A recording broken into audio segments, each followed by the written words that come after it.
down lại đến sắm về trong thấu xía nó đi nhìn lại mấy đầu xưa đi thì cái nòng rồi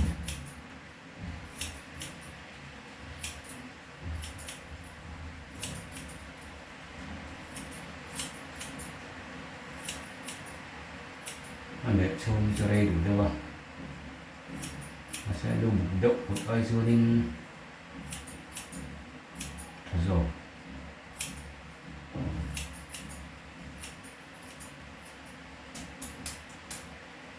đây thằng con mệt dấu tỏ chúng ngầm mệt ở đây ngon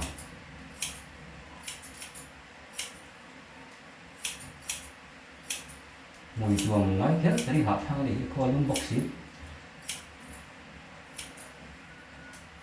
nó sẽ có lần sau đó nó sử dụng đây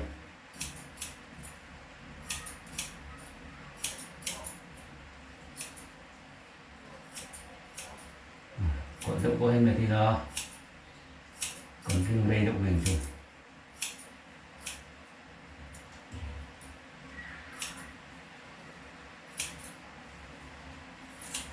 thì bắt đầu là các bạn nhìn đến chứ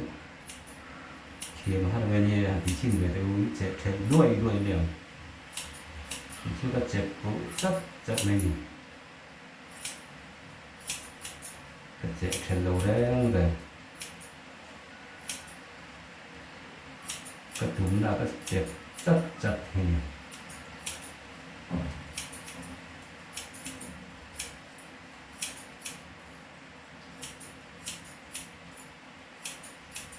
đó là xu đó để mình không có gì không đây của đúng bốc xì sắm bụng bốc xì ông chưa xem đây này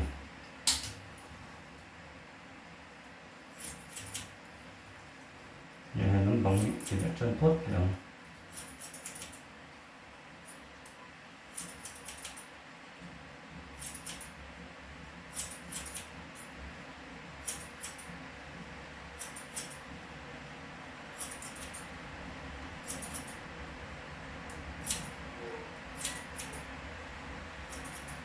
mùi tôm nó thật này đâu mà chứ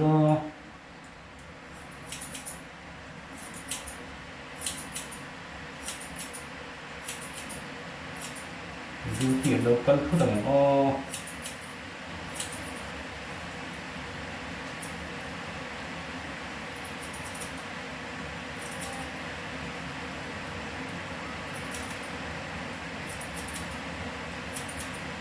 thôi rồi được ạ mình còn coi gì không này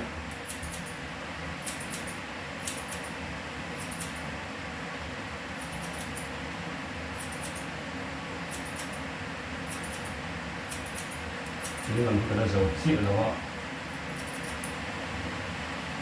nó sẽ suy thì phát đầu cho là bắt đầu dùng rồi họ đúng rồi tôi không nắm cái gì này mai đâu không nắm cái đấy không chưa cảm ơn mình bảo ạ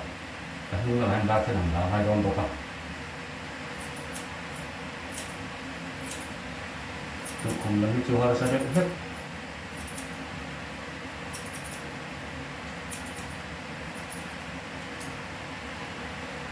vừa dốc với kéo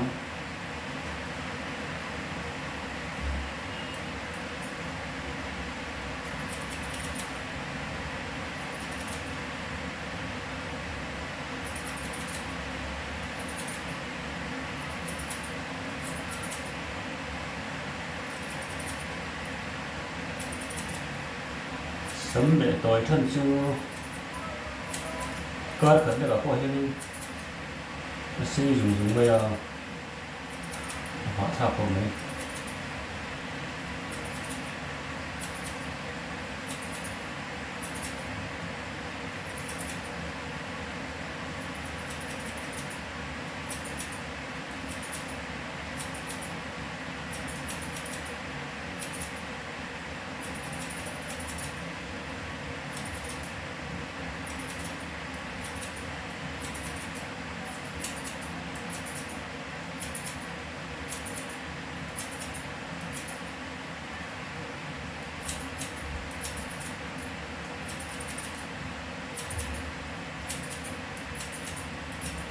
sơ lọc sơ lọc đây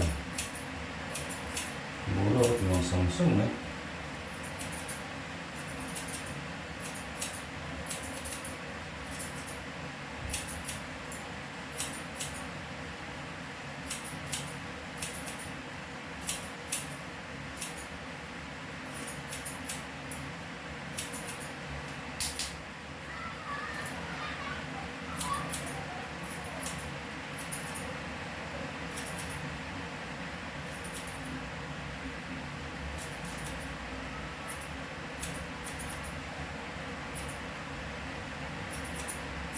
để thầy là thay lâu ra thì ngô